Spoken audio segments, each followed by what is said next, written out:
Shalom saudara pendengar saudara rohani yang dikasihi Tuhan Yesus Kristus. Selamat datang di renungan rohani malam hari ini. Selamat malam, saya berdoa agar saudara sehat selalu. Semoga Roh Kudus hadir di tengah kita saat ini. Sebelum kita mulai renungan malam ini, marilah kita bersama-sama berdoa. Bapa kami yang di surga, Bapa di dalam nama Tuhan Yesus Kristus, kami sungguh mengucap syukur, ya Tuhan, oleh karena Engkau sangat baik buat kami. Engkau ada bersama kami dan menopang hidup kami di siang hari dan di malam hari. Engkau ada bersama-sama dan menyertai kami. Tuhan, kami memuji dan bersyukur kepadamu pada malam hari ini, kami masih bisa berkumpul di rumah kami yang kecil ini. Tuhan, saat ini kami hendak mendengarkan firman-Mu. Berilah pengetahuan dan bimbinglah hamba-Mu ini agar apa yang Engkau firmankan dapat bekerja sesuai kehendak-Mu. Buat kami jemaat-Mu, bukalah hati dan pikiran kami untuk mendengar dan menerima firman-Mu. Kiranya firman-Mu ini dapat menjadi berkat bagi kami. Berbicaralah Tuhan, kami sudah siap menerima firman-Mu. Di dalam nama Tuhan Yesus Kristus kami berdoa dan mengucap syukur. Amin. Sahabat saudara rohani, pembacaan ayat emas Alkitab renungan kita malam hari ini. Nats pilihan kita adalah, sebab itu aku senantiasa berusaha untuk hidup dengan hati nurani yang murni di hadapan Allah dan manusia. Tertulis dalam kitab Kisah Para Rasul 24 ayat 16. Kata kunci renungan pada malam ini adalah, nurani yang bersih. Dan bacaan kita pada malam ini terambil dari kitab Roma 2 ayat 12 sampai dengan ayat 16. Sebab semua orang yang berdosa tanpa hukum Taurat akan binasa tanpa hukum Taurat, dan semua orang yang berdosa di bawah hukum Taurat akan dihakimi oleh hukum Taurat, karena bukanlah orang yang mendengar hukum Taurat yang benar di hadapan Allah, tetapi orang yang melakukan hukum Tauratlah yang akan dibenarkan.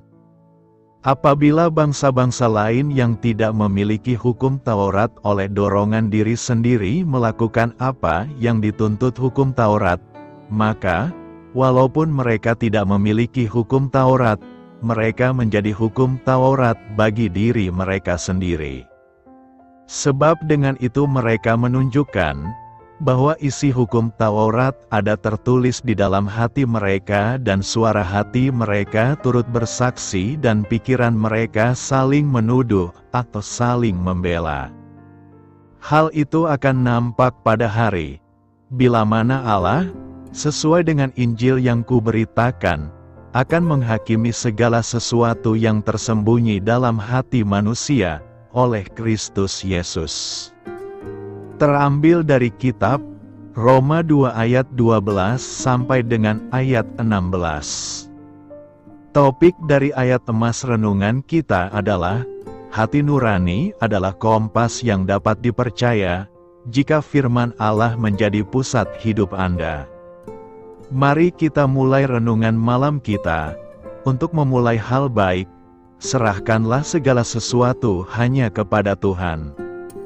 Mari kita mulai segmen kisah inspiratif. Cerita anak-anak yang sangat digemari, Pinocchio, adalah kisah sebuah boneka kayu yang hidungnya akan semakin panjang apabila ia berdusta.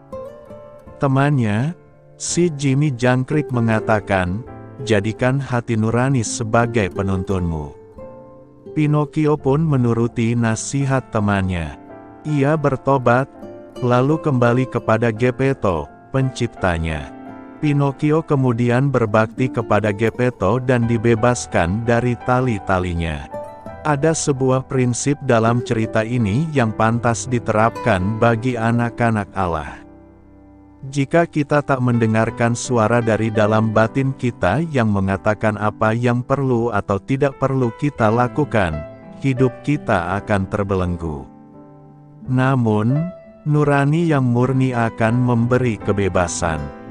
Beberapa orang tidak memiliki dasar yang kuat untuk mengambil keputusan yang saleh. Hati nurani mereka lemah, dan mereka dengan mudah diombang-ambingkan sikap orang lain. Dan ada juga orang yang hati nuraninya telah rusak. Ukuran yang mereka pakai untuk menilai yang baik dan jahat telah rusak, tercemar, dan tidak kudus. Namun yang paling menyedihkan adalah mereka yang hati nuraninya telah memakai cap, dusta dan kesesatan. Mereka telah sekian lama menolak suara batin mereka, sehingga tidak dapat lagi mendengar bisikan hati nurani. Mungkin Anda bertanya, bagaimana kita dapat memiliki nurani yang bersih? Kita harus bertobat dari dosa dan berbalik kepada Pencipta kita. Kita harus meminta Dia memperbarui hasrat dan sikap kita sesuai dengan firman-Nya, dan kemudian menaatinya dengan hati-hati. Kebangkitan orang mati, Kisah Para Rasul 24 ayat 15 berkata, "Aku menaruh pengharapan kepada Allah, sama seperti mereka juga, bahwa akan ada kebangkitan semua orang mati, baik orang-orang yang benar maupun orang-orang yang tidak benar." Dalam tradisi Yahudi, orang mati tidak akan bangkit lagi. Namun setelah Yesus bangkit dari kematiannya, maka ada pemahaman baru bahwa orang mati akan bangkit juga. Ada teolog yang berpendapat bahwa kebangkitan itu ada dua macam, yaitu kebangkitan sementara, misalnya kebangkitan Lazarus yang dibangkitkan Tuhan Yesus dari kematian, Yohanes 11 ayat 44. Juga anak Yairus, perempuan Naim. Petrus juga membangkitkan Tabita, Paulus membangkitkan Etikus, Elia membangkitkan anak janda Sarfat, dan Elisa membangkitkan anak perempuan Sunami. Ini semua adalah kebangkitan sementara, sebab mereka hidup kembali, tetap dengan tubuh fana yang sekarang ini, lalu pada satu saat mereka akan betul-betul mati lagi seperti semua orang lain pada umumnya. Jadi kebangkitan sementara ini hanya untuk kembali hidup dalam tubuh fana seperti yang sekarang ini dan akan mati lagi. Kebangkitan yang kedua adalah kebangkitan kekal. Ini terjadi pada hari kebangkitan.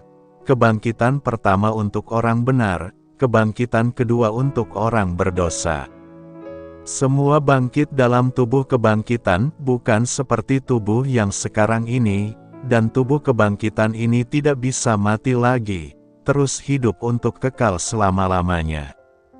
Orang benar yang bangkit kembali pergi ke surga, dan orang berdosa yang bangkit, kembali ke neraka. Martin Luther secara pribadi percaya dan mengajarkan kebangkitan orang mati dalam kombinasi dengan jiwa tidur.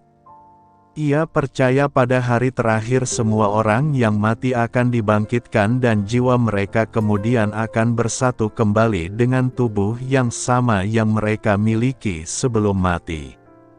Tubuh kemudian akan diubah, orang jahat akan menjadi malu dan mendapatkan siksaan abadi, dan orang benar memiliki negara yang kekal dan kemuliaan surgawi.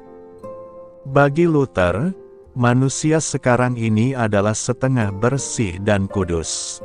Manusia akan benar-benar kudus dan sempurna ketika dia telah hidup baru yang akan berlangsung selama-lamanya, dalam arti ketika ia bangkit dari kematian.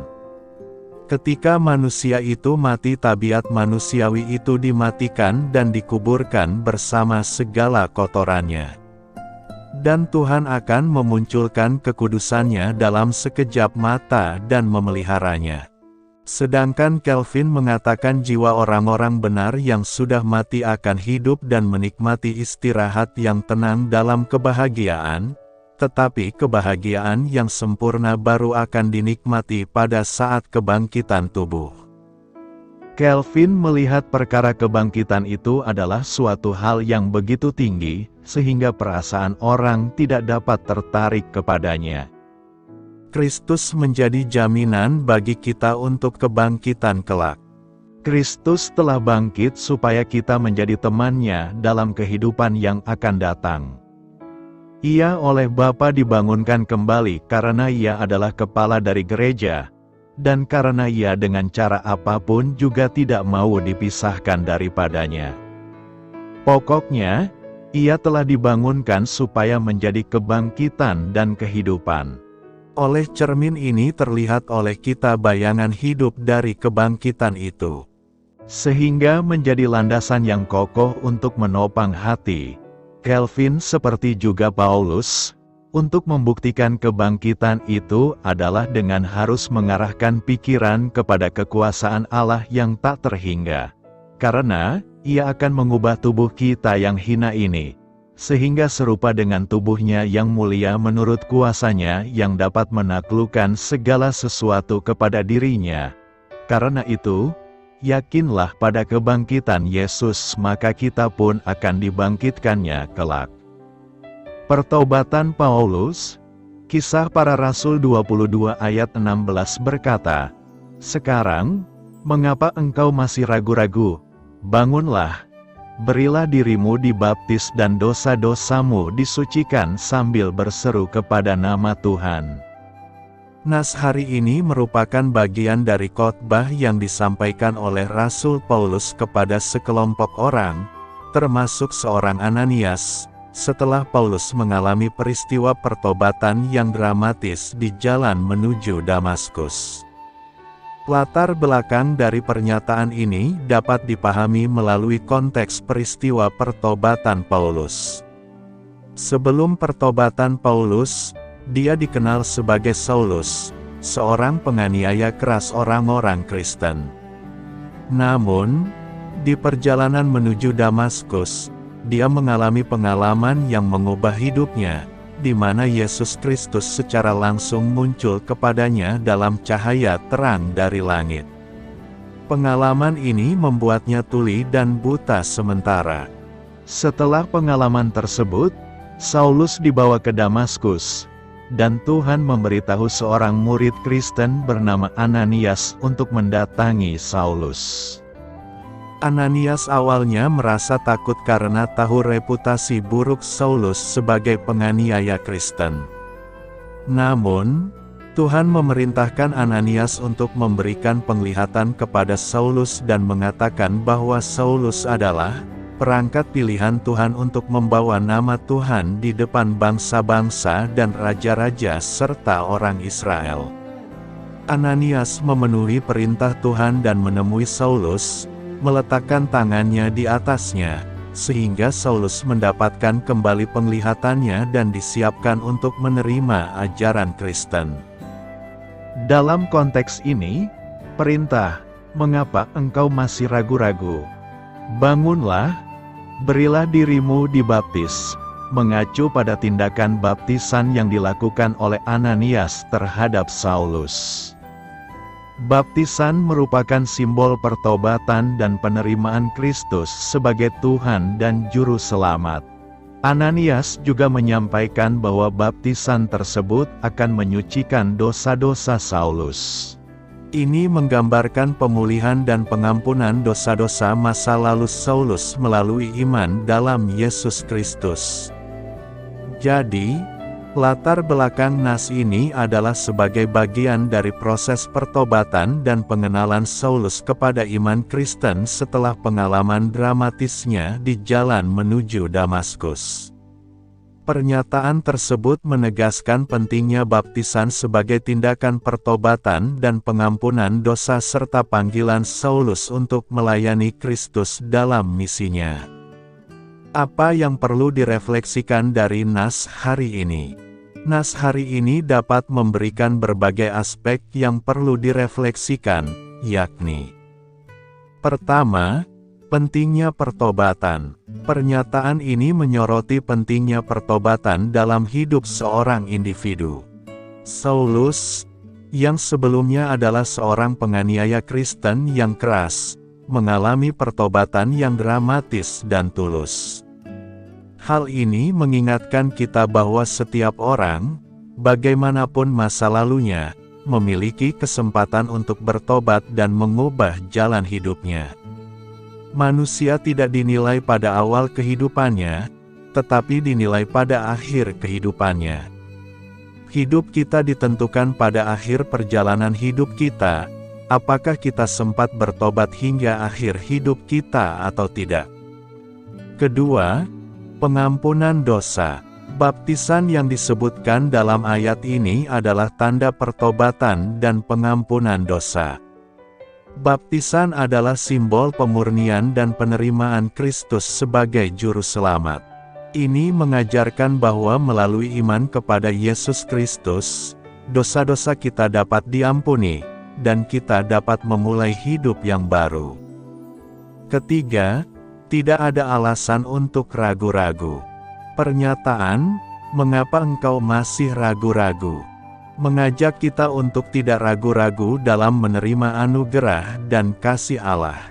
Terkadang, kita mungkin merasa tidak layak menerima pengampunannya, tetapi pesan ini mengingatkan kita bahwa Allah mengundang kita untuk datang kepadanya tanpa ragu-ragu. Keempat, ketaatan kepada Tuhan. Pernyataan ini juga menekankan pentingnya ketaatan kepada Tuhan. Saulus diberi perintah untuk "bangunlah" dan berbuat sesuai dengan panggilan Tuhan. Ini menggambarkan pentingnya ketaatan dalam menjalani hidup yang sesuai dengan kehendak Tuhan. Karena itu, renungan ini mengingatkan kita bahwa tidak ada dosa yang terlalu besar untuk diampuni oleh Allah, dan bahwa kita semua memiliki panggilan untuk melayani Kristus dalam cara yang berbeda dalam hidup kita. Bagaimana saya bisa terlihat benar di hadapan Allah? Supaya bisa terlihat benar di hadapan Allah, pertama-tama kita perlu tahu seperti apa yang terlihat salah baginya. Dosa adalah jawabannya.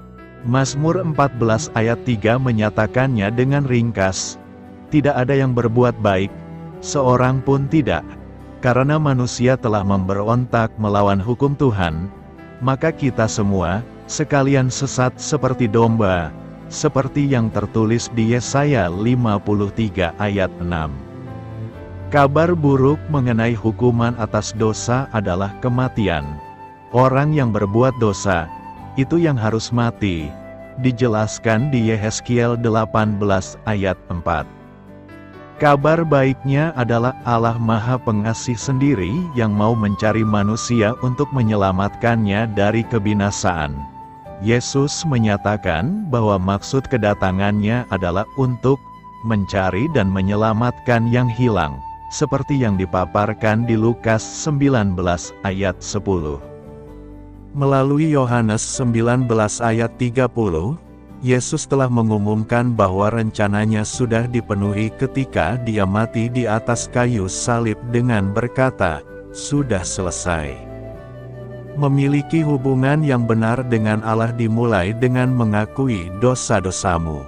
Hendaklah dengan kerendahan hati kita mengaku dosa kepada Allah, seperti yang tertulis di Yesaya 57 ayat 15. Diiringi adanya tekad untuk meninggalkan dosa. Pertobatan semacam ini harus dibarengi dengan iman, khususnya kepada kematian dan kebangkitan Yesus yang memungkinkan Dia menjadi juru selamat Anda.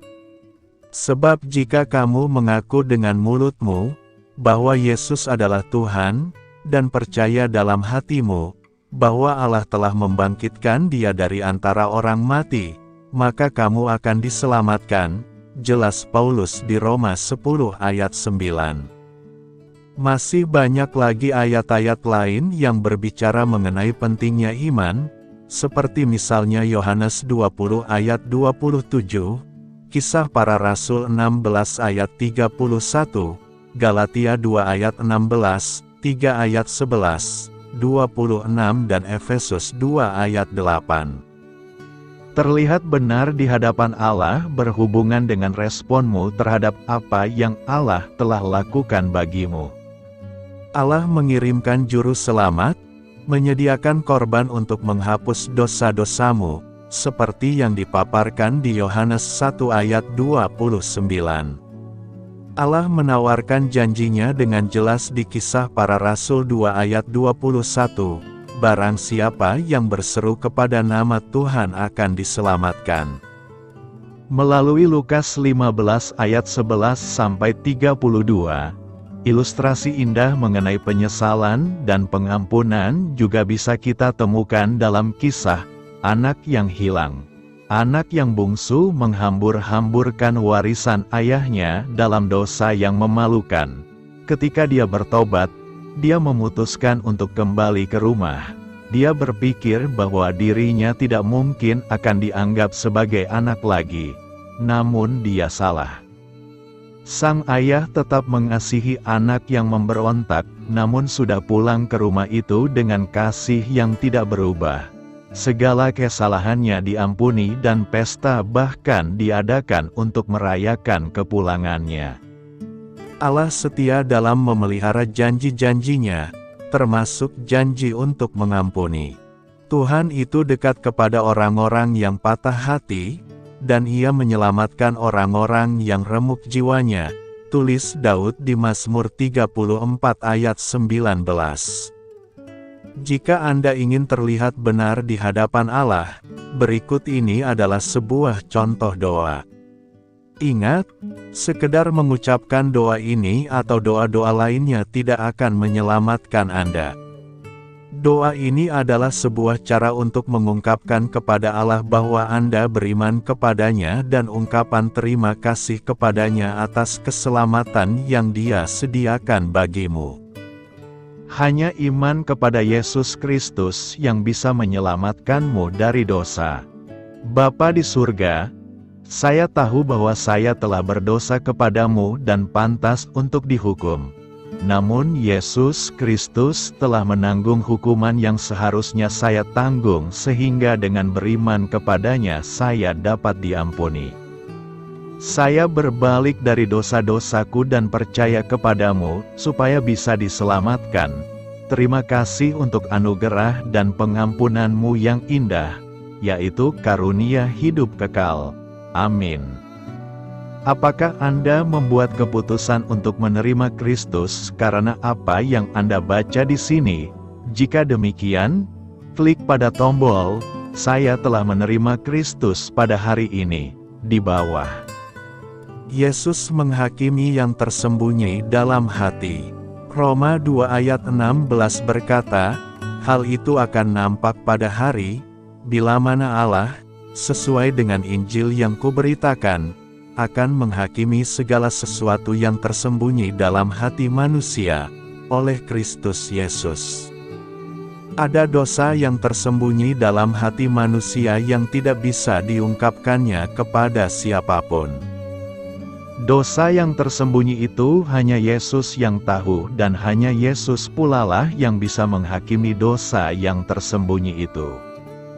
Penghakiman Tuhan itu pasti akan datang. Tuhan akan menghakimi seluruh umat manusia mulai dari motivasi di dalam hati, perkataan sampai dengan perbuatan.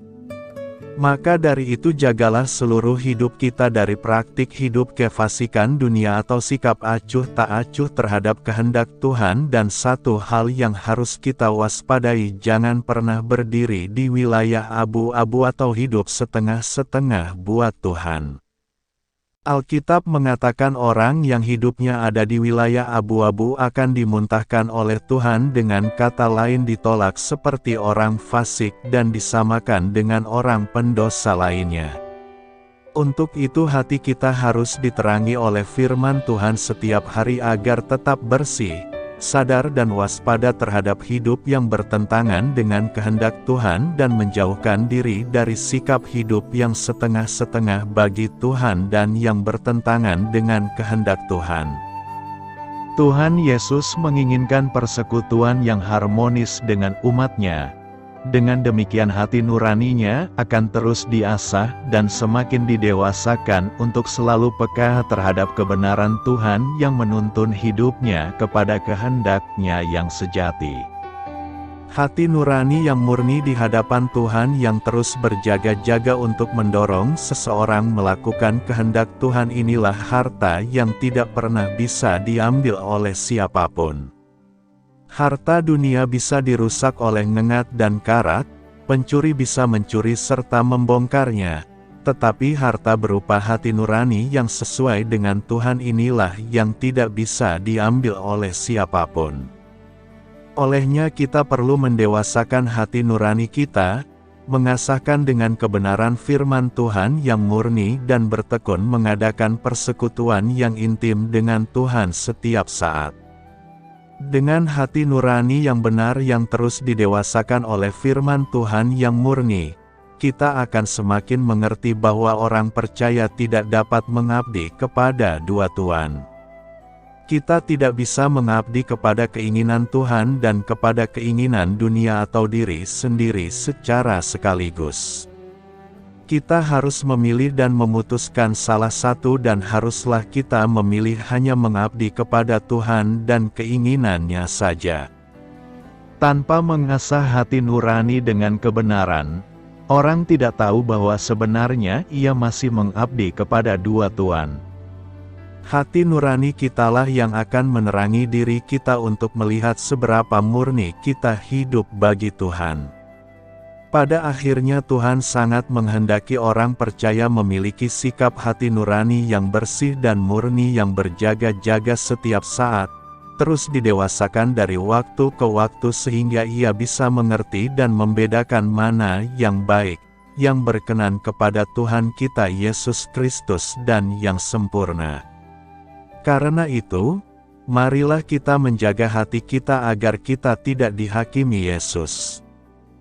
Hidup secara harmonis. Roma 12 ayat 16 berkata, "Hendaklah kamu sehati sepikir dalam hidupmu bersama, janganlah berpikiran congkak, tetapi arahkanlah dirimu kepada mereka yang rendah. Janganlah menganggap dirimu pandai." Paulus menuliskan nasihat kepada jemaat di Roma untuk hidup secara harmonis dan rendah hati. Latar belakangnya adalah keadaan komunitas Kristen pada saat itu, yang terdiri dari orang-orang dengan latar belakang yang beragam. Pada waktu itu, jemaat di Roma terdiri dari orang-orang yang berasal dari berbagai budaya, latar belakang sosial, dan tingkat pendidikan yang berbeda. Ada kemungkinan bahwa beberapa anggota jemaat merasa lebih pandai atau lebih berharga dari yang lain karena latar belakang mereka yang berbeda. Mungkin ada ketidaksepahaman, ketegangan, atau persaingan di antara mereka.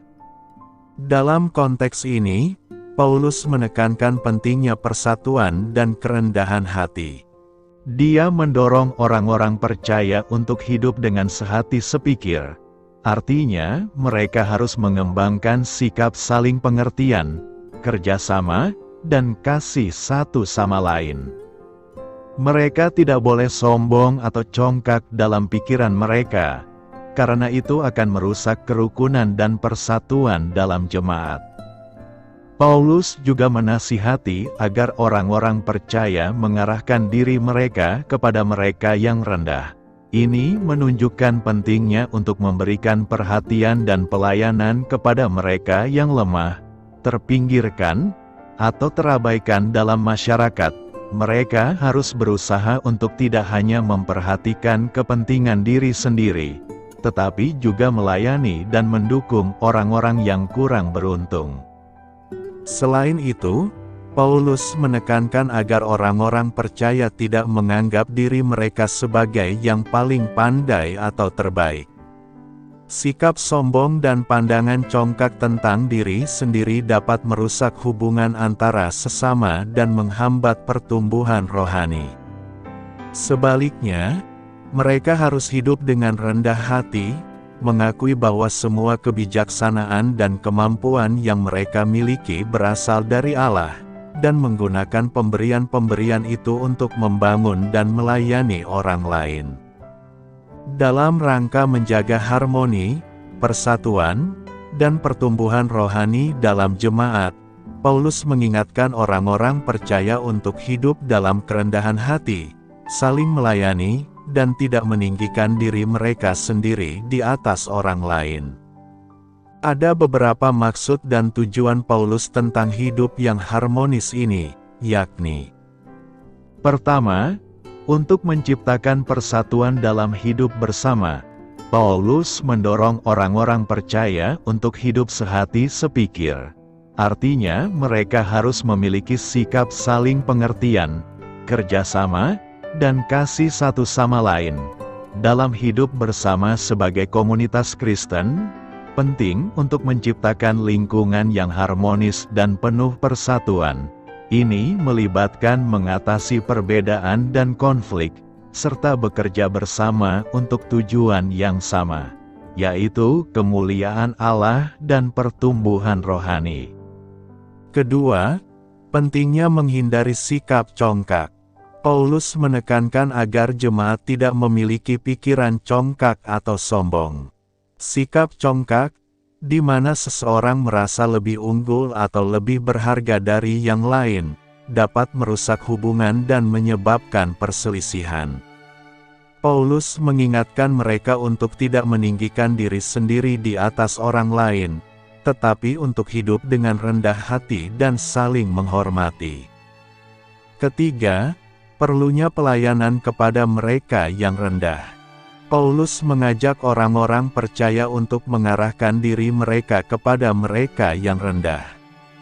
Hal ini menunjukkan pentingnya melayani mereka yang membutuhkan, terpinggirkan, atau terabaikan dalam masyarakat.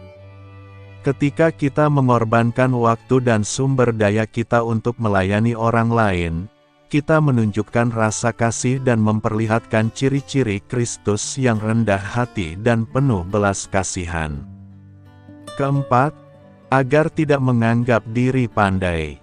Paulus menasihati agar jemaat tidak menganggap diri mereka sebagai yang paling pandai atau terbaik. Sikap merasa pandai atau angkuh tentang kebijaksanaan dan kemampuan pribadi dapat menjadi penghalang bagi pertumbuhan rohani dan kerjasama yang baik dengan orang lain. Paulus mengingatkan mereka bahwa semua pemberian dan kemampuan yang mereka miliki berasal dari Allah, dan oleh karena itu mereka harus hidup dengan rendah hati dan mengakui ketergantungan mereka padanya. Apa yang perlu kita renungkan dari nas hari ini? Berikut adalah beberapa poin yang perlu direnungkan, yakni: pertama, persatuan dan kesepakatan. Penting bagi kita untuk hidup sehati sepikir dalam hidup bersama.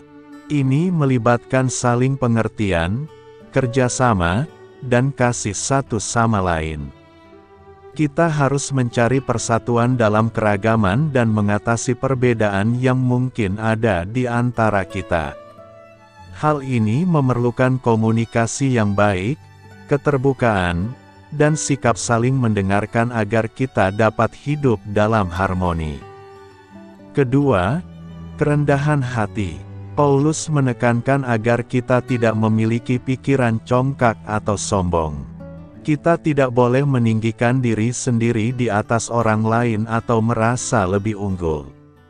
Sebaliknya, kita harus hidup dengan rendah hati, menghargai keberagaman, dan saling menghormati. Rendah hati mengakui bahwa semua pemberian dan kemampuan yang kita miliki berasal dari Allah, bukan hasil dari keunggulan pribadi kita. Ketiga, pelayanan kepada yang rendah. Kita perlu mengarahkan diri kita kepada mereka yang rendah, yaitu mereka yang membutuhkan bantuan, perhatian, atau dukungan. Pelayanan kepada sesama adalah panggilan kita sebagai orang percaya. Ketika kita melayani mereka yang terpinggirkan atau terabaikan, kita menggambarkan kasih Kristus dalam tindakan kita. Ini melibatkan pengorbanan diri dan keterlibatan aktif dalam memenuhi kebutuhan orang lain. Keempat, menghindari anggapan pandai. Kita harus waspada terhadap sikap merasa pandai atau angkuh tentang diri sendiri. Kebijaksanaan dan pengetahuan yang kita miliki bukanlah alasan untuk meninggikan diri atau mengecilkan orang lain. Kita harus mengakui bahwa kita semua terus belajar dan berkembang dalam iman dan pengetahuan kita. Menghormati kontribusi dan perspektif orang lain membantu kita tumbuh dalam pemahaman dan menghindari kesombongan. Karena itu, Nas hari ini menjadi pengingat bagi kita untuk hidup dalam persatuan, kerendahan hati, pelayanan, dan menghindari kesombongan. Kita dipanggil untuk mengevaluasi sikap dan tindakan kita, serta menemukan cara untuk lebih baik melayani dan mendukung sesama dengan rendah hati dan kasih. Apa maksudnya orang Kristen tidak berada di bawah hukum? Eksposisi Roma 10 ayat 4, yang berbunyi, Kristus adalah kesudahan hukum Taurat, supaya setiap orang yang percaya mempunyai kebenaran, akan membantu dalam memahami apa artinya bahwa orang-orang Kristen tidak berada di bawah hukum Taurat. Rasul Paulus menjelaskan dampak dosa asal dalam Roma 2 ayat 12, dengan menyatakan, setiap orang yang berbuat dosa di luar hukum akan binasa di luar hukum, dan setiap orang yang berbuat dosa di bawah hukum akan dihakimi oleh hukum. Semua manusia dihukum di hadapan Tuhan, baik mereka orang Yahudi atau bukan, atau dengan kata lain, baik mereka memiliki hukum Tuhan atau tidak. Paulus juga menyatakan, sebab semua orang telah berbuat dosa dan telah kehilangan kemuliaan Allah. Jika kita tanpa Kristus, kita secara adil dihukum di hadapan Allah oleh hukum yang diberikan kepada hamba-Nya, Musa. Namun, kita mungkin berpendapat bahwa mereka yang bukan Yahudi dan karena itu tidak mendapat manfaat dari pengetahuan hukum Musa, termasuk hukum moral dan upacara, tidak boleh dihukum dengan cara yang sama. Hal ini dijelaskan oleh Rasul dalam Roma 2 ayat 14-15, di mana ia menyatakan bahwa hakikat persyaratan hukum Allah sudah mendarah daging bagi bangsa-bangsa bukan Yahudi sehingga mereka juga tidak dapat berdalih. Hukum adalah masalah yang harus diselesaikan agar kita bisa mempunyai hubungan yang benar dengan Tuhan. Ketahuilah, bahwa manusia dibenarkan bukan karena menaati hukum Taurat, melainkan karena iman dalam Yesus Kristus. Demikian pula kita beriman kepada Kristus Yesus, supaya kita dibenarkan karena iman dalam Kristus, dan bukan karena menaati hukum Taurat, sebab dengan menaati hukum tidak ada seorang pun yang dapat dibenarkan. Bagian ini mengungkapkan bahwa hukum Taurat tidak dapat membenarkan atau membenarkan siapapun di hadapan Allah. Itulah sebabnya Allah mengutus anaknya untuk sepenuhnya menggenapi persyaratan hukum bagi semua orang yang percaya kepadanya. Kristus Yesus menebus kita dari kutukan yang dibawa melalui hukum Taurat dengan menjadi kutukan bagi kita. Dia menggantikan dirinya menggantikan kita dan di kayu salib menanggung hukuman yang pantas bagi kita sehingga kita tidak lagi berada di bawah kutukan hukum Taurat. Dengan melakukan hal ini, dia memenuhi dan menjunjung tinggi persyaratan hukum. Hal ini tidak berarti bahwa umat Kristiani harus melanggar hukum, seperti yang dianjurkan oleh beberapa orang saat ini. Sebuah ajaran yang disebut antinomianisme.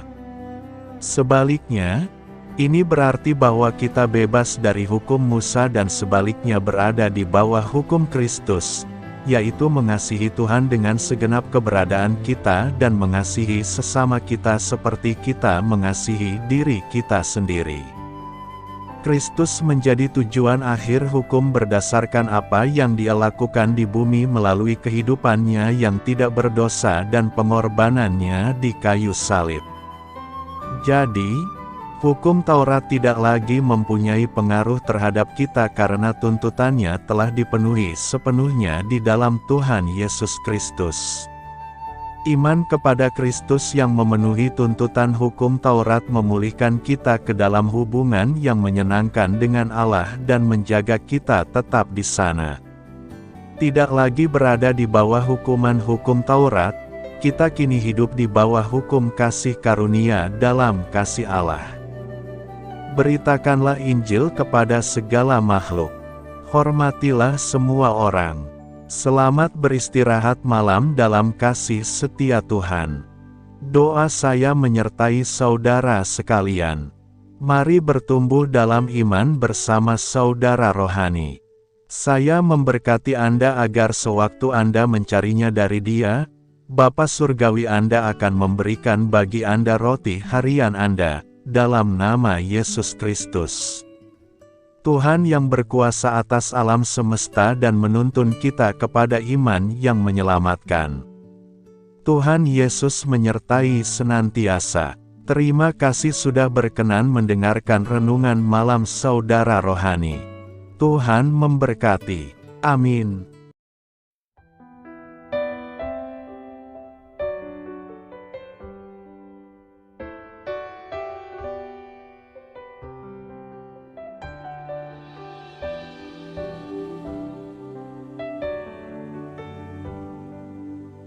Marilah kita renungkan, sahabat saudara rohani, demikianlah renungan firman Tuhan malam hari ini.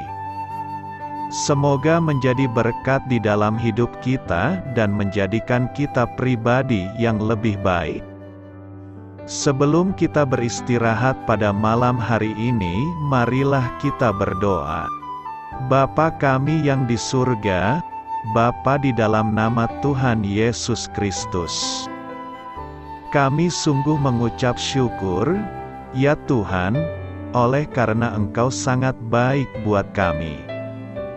Engkau ada bersama kami dan menopang hidup kami di siang hari dan di malam hari. Engkau ada bersama-sama dan menyertai kami, ya Tuhan Yesus. Kami mengucap syukur untuk firman-Mu, ya Tuhan, yang memberikan kami kekuatan dan menyadarkan kami bahwa kami tidak perlu takut dengan gelap dan malam. Sebab Tuhan, Engkau ada bersama kami. Engkau melindungi kami dan menjadi perisai bagi kami hamba-Mu berdoa saat ini. Tuhan, untuk setiap pendengar renungan ini yang mengalami ketakutan, kecemasan, kegelisahan, pada situasi gelap dan malam hari di dalam nama Tuhan Yesus Kristus. Kuasa Tuhan melepaskan mereka dari segala ikatan roh-roh ketakutan yang mengikat mereka saat ini. Tuhan melepaskan setiap anak-anak-Mu dari segala rasa takut dan kecemasan. Di dalam nama Tuhan Yesus segala kuasa-kuasa roh jahat, kuasa setan iblis yang mengganggu anak-anak-Mu, ya Tuhan, tolong hancurkan dan halaukan dengan kuasa-Mu. Dalam nama Tuhan Yesus Kristus, berkati setiap kami anak-anak-Mu, ya Tuhan, dan lindungilah kami. Kami aman di dalam Engkau. Ya Tuhan, penuhilah setiap hati kami dengan keberanian, damai sejahtera, dan sukacita serta ketenangan yang dari Tuhan. Berkati kami di malam hari ini, saat kami tidur dan beristirahat. Kuasa-Mu, ya Tuhan, menaungi setiap kami, memberkati dan melindungi kami. Bangunkanlah kami kembali besok pagi dengan kekuatan yang baru, tubuh yang sehat diberkati Tuhan, dan berkat-berkat yang baru Tuhan sediakan bagi kami. Terima kasih. Ya Tuhan, kami sungguh mengucap syukur untuk firman-Mu yang menguatkan kami.